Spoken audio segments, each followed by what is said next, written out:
May the force be with you is a phrase used to wish a person well to overcome a challenge. The invitation in this podcast, May the life force be with you, is to explore what it means to truly feel alive, to appreciate the physical, emotional and spiritual connection to our energy, and finally to understand how this impacts who you are and all that you do. May this conversation inspire you to thrive. Hello, I'm Fiona. I'm Karila. Welcome to May the Life Force be with you. And Karila, I can feel your life force because you're so close. I'm so close. I'm back in Brighton, baby. I haven't seen you for such a long time. I know, it's been so long. And so much has happened. We have traversed a lot of this world and met so many people and had out of this world experiences, literally, since I saw you in person. Yeah. I can't wait to give you an actual hug. Oh my God. Opposed to an internet hug. They are not the same. They're really not. They are not, as much as we try to convince ourselves otherwise. So yeah, tell me how is your life force energy being back in the UK? You know what? I find the energy of the UK really hard at the moment. We've talked about it on some earlier episodes. And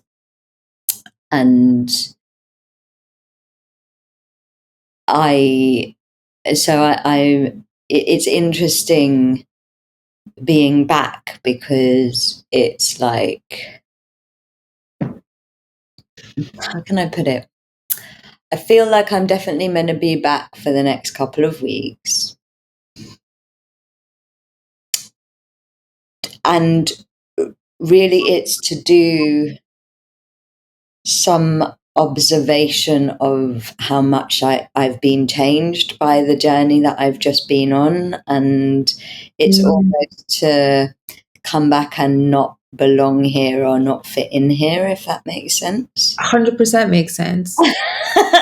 And but when you think about it, you try things on for size, and if they don't fit, then and some things sometimes it does and sometimes it doesn't, and that's on a day-to-day basis of our lives, not just big things like where we live. It's just about finding that this feels right. It's Goldilocks. It's your Goldilocks moment.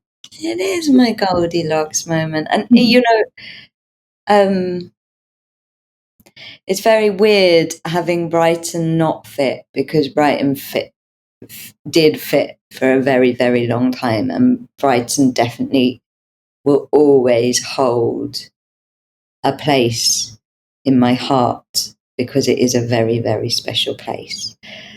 And so it's quite surreal feeling like Brighton doesn't fit anymore. But then or for the moment, right? For right now, it doesn't fit for right now. I think we put expectations sometimes on ourselves that things have to be forever. I've got to make this decision and there's no going back. That's never true.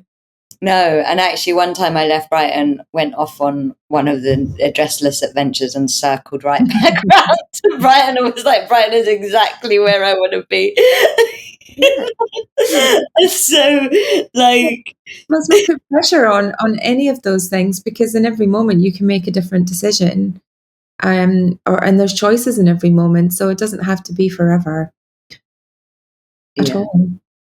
For sure. And I feel like, I don't know, the last few days of the adventure that I was on, that was like Cornwall, Japan, Portugal, Egypt, Spain, the Spain days, which was the last part of it,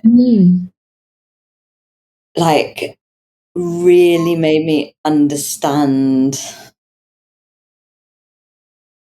I think, why I've been struggling so much with the UK and why Brighton isn't fitting and everything like that, actually. So, well, tell us about Spain then. What happened that made you have that realization? So, firstly, so the place where the retreat was, I was running a retreat with Grazia, who is gonna come on this show. We're gonna get her on. And yeah, and I don't normally run retreats, like it's quite rare for me to run a retreat. Like normally it's all land work and things like that. And then obviously I found, like, we included land work even though it was a retreat. And this land, like, I cannot wait to show you a picture of this land. Like, there is literally gold and silver in the rocks. I did actually see a clip you posted, and I could feel it glistening off you. The light was shining through your hat. Your face was glowing. There was a magic happening in that land. It's just so magic. The land there. And so, what did you feel when you were there? So, in order to do this land work, the guides were like, we are going to take you through 3 gates. And these 3 gates are gateways of belly power or hara power. The belly is called the hara. You know what's really funny and interesting? I have heard the word hara like 5 times this week. Amazing. It came up in my hypnotherapy training this week as well. It's all about the hara this week. All about the hara. And really, like, the guides were like, we're going to take you through these 3 haric gates. That are the hara gate. They are the gateways of feminine creation, or what I understood by the end of the retreat. Like, the guide suddenly started talking about belly up power. And I was like, belly up power as opposed to top down power, you mean?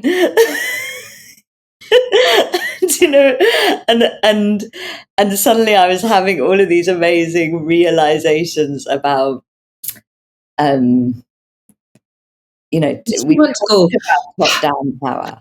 That's what it makes me want to do. Yeah, we've talked about top down power, a lot on this show. It feels like squishing something. It's head over. Yeah. So it's head suppressing the heart and the belly. And the head by its nature creates contract, creates compartmentalization, creates smallness and tightness. And, like, the UK is like literally built on the top-down power way of creation. And I think that's why I'm struggling with it so much, because the last few months I've been in belly up power places, and actually belly up power is so much more expansive. Yeah, it feels like a massive it feels like an exhaling energy. It feels like a pushing out rather than squashing down. Isn't it funny, just saying those 2 things? I can really feel the difference. Feel the difference. Yeah. It's amazing. And so belly up power, what the guide said, and you just like intuitively locked into it straight away. It's like the guides were like, there are these 3 gates of it. These 3 gates that you have to pass through to get to that power, belly up power. And the first gate is space. So the first gate is space, and the ability to make space in your hara, in your belly. And you know what?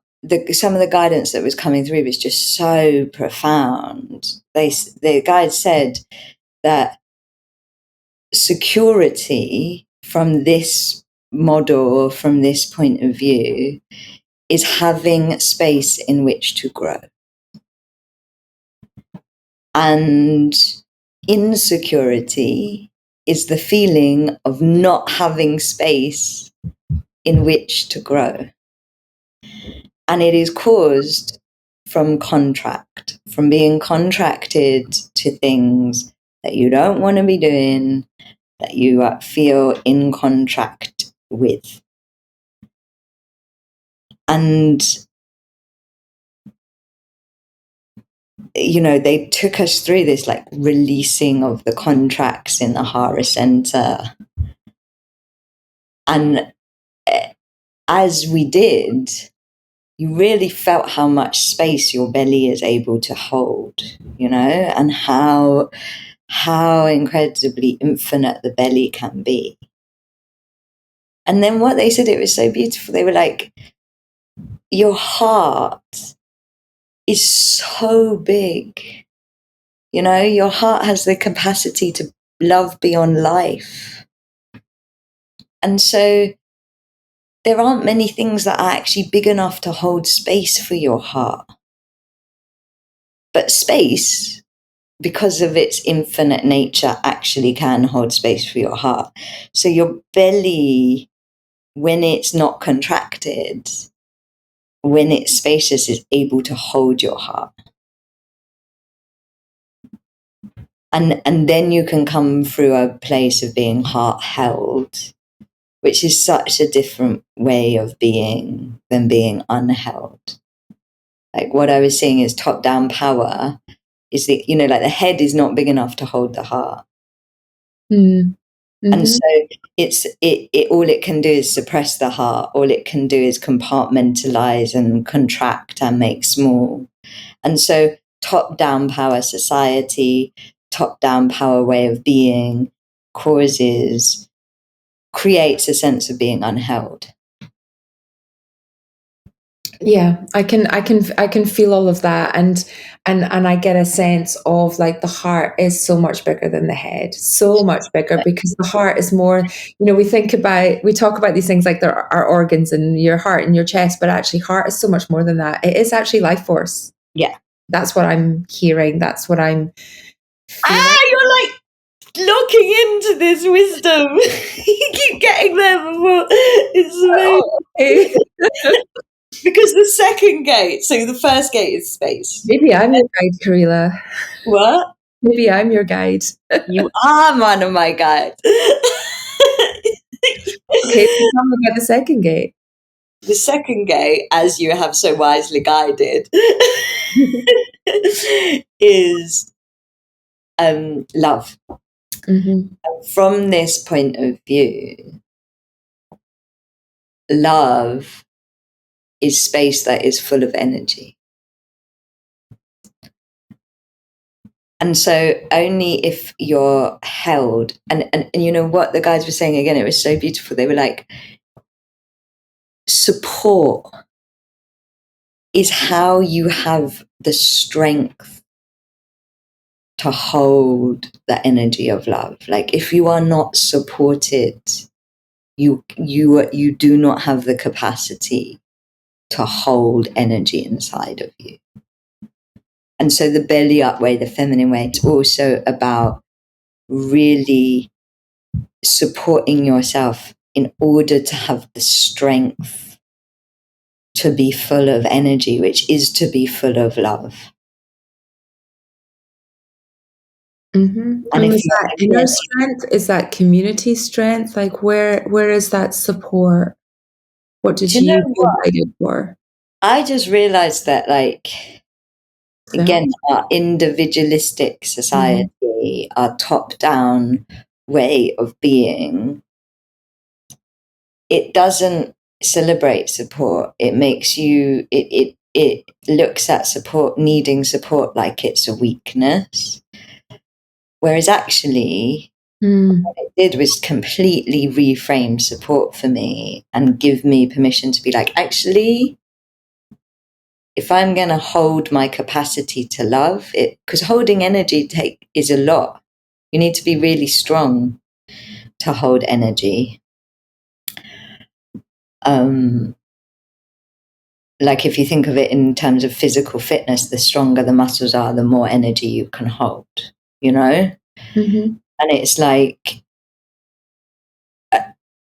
to me, it's like really learning how to be supported is part of belly up power,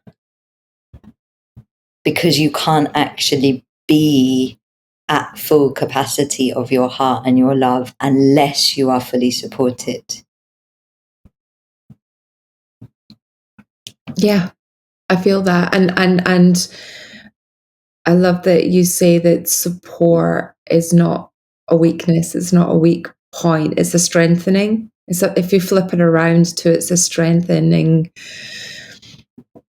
requirement for full life, not a sign of weakness, then it completely flips that on And its head. I know your world and the coaching world completely understand this, but it's like when you actually understand that, like, the strength required for your full capacity is only possible if you are supported. Mm-hmm.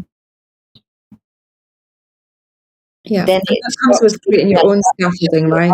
luxury item. It stops being a luxury item. It's like it becomes, actually, no, what are you doing in your life to make sure you are supported so that you can be full?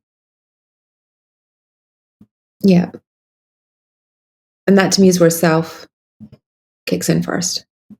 Yeah. So the question every day for all of us, what are we doing today for our support, our own physical support, our own mental support for ourselves?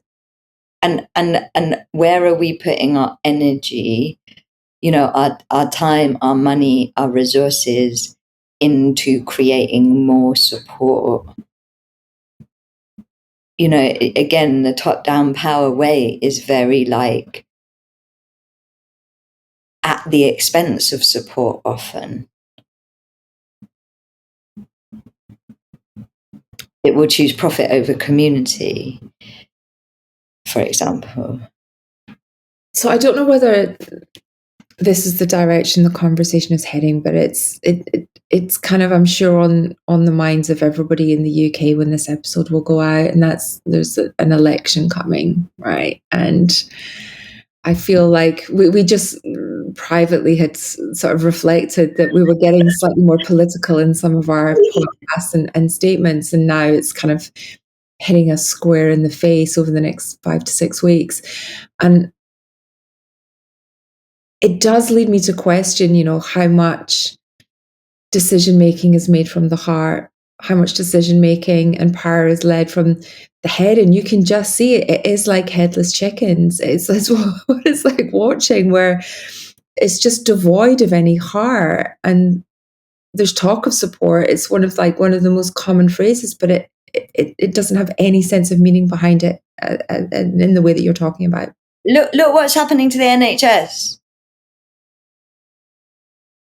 That's what happens in top-down power. The NHS is being sliced up and compartmentalized and extracted from, because support isn't one of the top value. Do you see what I mean? Like, with belly up power, space and support are the two foundations of how to create. And education as well, right? People need to know these things. They need to understand what supporting yourself and your family and protection and safety and all those things look and feel like, and not rely on systemic, archaic systems to catch you, because they're not built to catch you. Not when you actually need them, I don't believe anymore. Top-down power will always create unsupportedness, because head first, literally, the head is unsupported when you go head first. Mm-hmm. Even it's even a phrase used to indicate you don't really know what you're doing. You just launch head first in. Head first, it is unsupported, and so therefore there for a second though, because that is a phrase that is commonly used out there that absolutely backs up everything that you've just been saying, in that it is action without meaning. Yeah, and without energy inside of it. It's not about how are we going to hold the energy of this? How are we going to hold space and energy for this to happen? And then when you understand the third gate of this belly up power, which I just love as a phrase, I'm like, that's a revolution in itself. We need to like meet top down power with belly up power because it's more powerful, because it's stronger and it's bigger. Mm-hmm. And it's more true of the land. Force and momentum and movement and energy. Exactly. Mm. It's so cool, belly up power, right? and then the third gate of belly up power is pleasure. And what the guides were saying about pleasure is they were like, you know, becoming full, so getting to the second gate, that's just your basic needs. So actually your support, that's just your basic needs.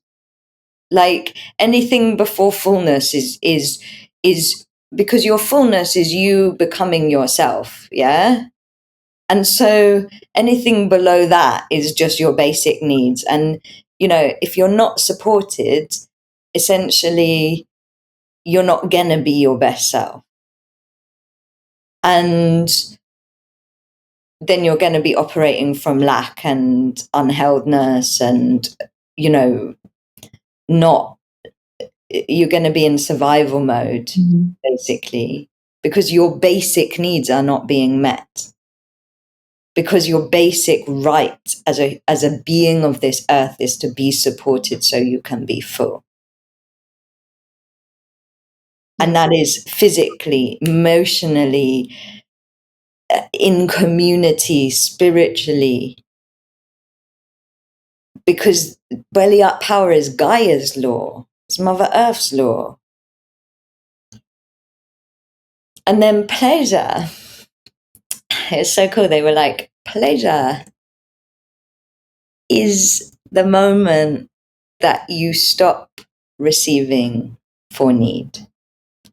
So it's when you're already full and then you are receiving, you take like one more sip. You know, when you like get to your full breath and you take one more sip and you find that like extra top up of breath. It is that one more sip that is for the sweetness of life, for the blessing in life, just because it's good, just because it's fun, just because it's beautiful. And what this does is if you imagine a full cup of water and you put one more drop into it, it creates overflow. And so pleasure is the feeling of the energy field, the energy body overflowing, which actually is creating a vibration of love. Yeah. It is vibrational manifesting. It is, the guides actually went on to say that like the, you know, pleasure, because that takes you beyond your limit. If you imagine your fullness is the end of your story, it is like the capacity of you, your limitations. Pleasure is the moment you go beyond yourself. It's why you create overflow with it, because the self in a way is the body of your needs. And so pleasure is the moment that you go beyond yourself. And it is how all of the beyond body gets charged. So it is how the like nectars of life, the life force energy of earth, the Amrita, gets replenished and charged. And it is how things like our manifesting power, anything that is beyond our miracle body, our magic gets juiced, gets batteried, gets sourced. And do you think that there's a limitlessness to that? Because I'm gonna play around with this with you a little bit. Mm-hmm. When you said about that one more sip, that drop, Mm. and a lot of people in addiction, I'm 5 years sober and I was never that one more sip, although there's times when I shouldn't have had one more sip.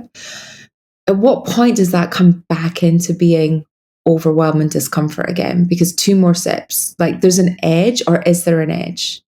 I think the addiction is when you are taking one more sip from To a try place to of get to that full, emptiness. right. You're sipping to feel full, and you're trying to use pleasure before being full of love. Right. So it's an artificial way to try and create that fullness. It's filling the void. It's feeding the hungry ghost. It's our addiction is to the hit of feeling full that pleasure can give you. When you actually are full and you take one more sip, and really, It's not messy. It's actually more. and I would say that sip is not about. I think it can be about appreciation of a taste, for example.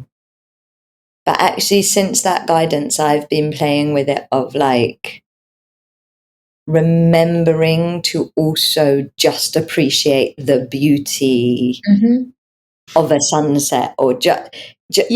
just do something for pleasure rather than I because see it in, quickly walking up the hill to hold space. It's yeah. about making sure you're going beyond in your receptivity so that you're in the beauty, so that you're in like what you can appreciate about having, however you're getting your needs met in that moment. It's also taking in what is pleasurable about that moment.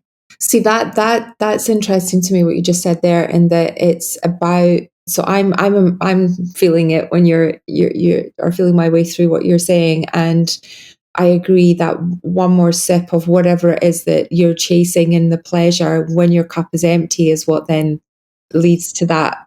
You're not satisfied. There's no pleasure there because you're chasing it because you're so far away from being full. Mm-hmm.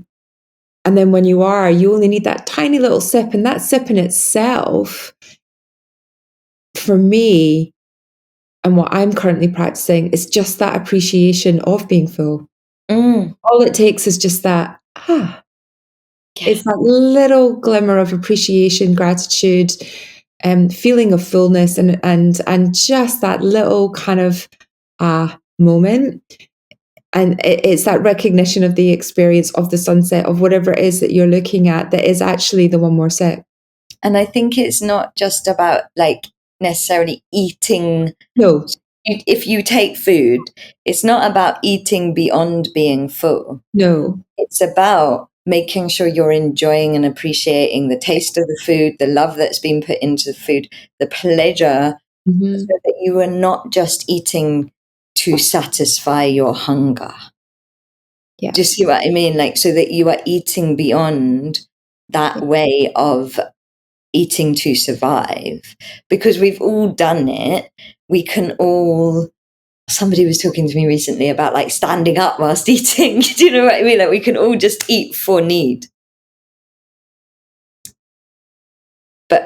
But the one more sip doesn't mean you have to eat any more. No. It means like, are you actually allowing the food to permeate your mouth? Are you smelling it? Are you enjoying the temperatures of it?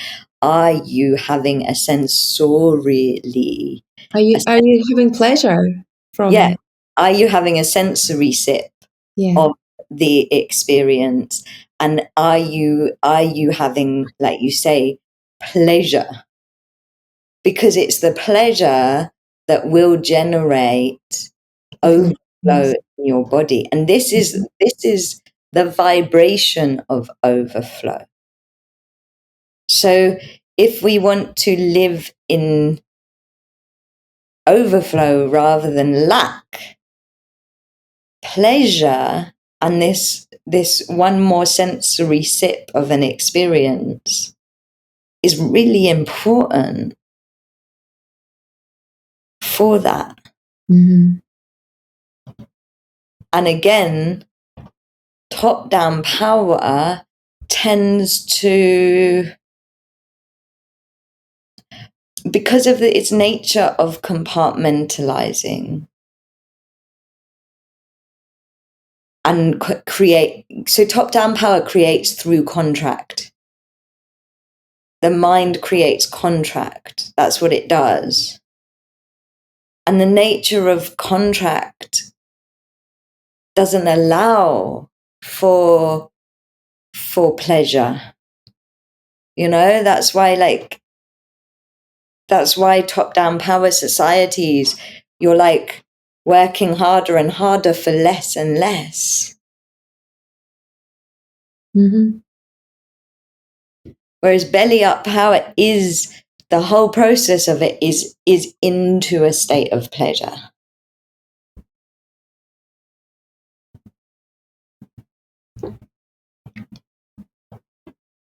So you had fun and we went belly up in space.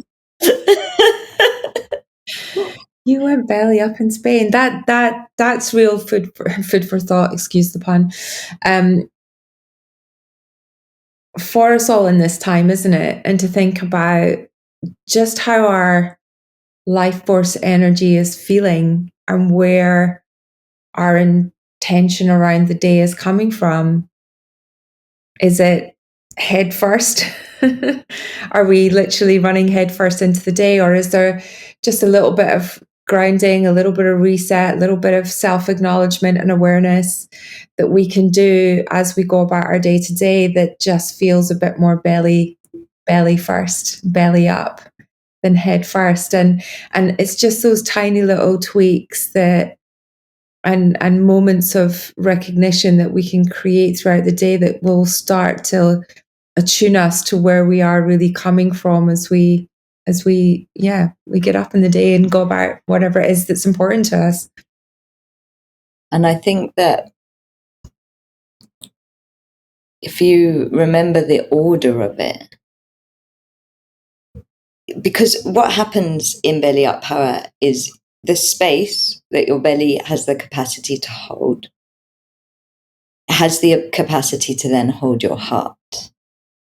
And your heart has the capacity to then hold your head.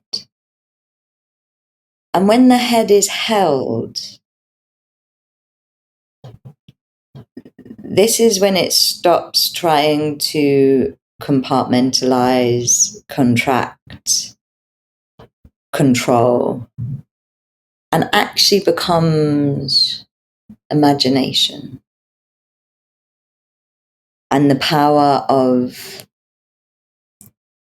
sensory imagination, which is creation. And so for me, my kind of takeaway from these three gates was like, okay, you got to start with the first one. Like if your day is too busy and you are feeling contracted, then you're going to be coming top down. The only way to be belly up, to begin with space. And actually, in these times, it's kind of an act of revolution to be belly up. As it is to be supported. And as it is to be in pleasure. Because every time we do that, we are feeding the system of the earth rather than the system of the 1%. Wow, I hope everybody like me really felt the energy of that. I literally was with you, creating space in my belly physically changing my posture, like imagining I can grow space there, letting that flow up to heart and creating the space there. And already just in that exercise of a few breaths, like you can feel how you create room in your mind for clearer thought and action, which is in itself a support mechanism that we can have every day. And just that simple, maybe that is the takeaway for everybody, belly, heart, head. Have a little think of that sequence and path of your energy in the morning. Where does it come from? How can we create that space to really draw it up from our bellies? The guide said that space is held. The nature of space is it has to be held. So one of the simplest ways to start your day belly first is to hold your belly with your hand. Just holding your belly with your hands and breathing your belly into your hands will initiate belly first way of being. Because actually belly first is your nature. One of the things the guys were saying is like space is room to grow, but really you could call it womb to grow. Like it is how we became, it is our nature. So it's interesting because, I'm doing my hypnotherapy course. So Paul McKenna, who I'm learning with, calls it your cybernetic loop.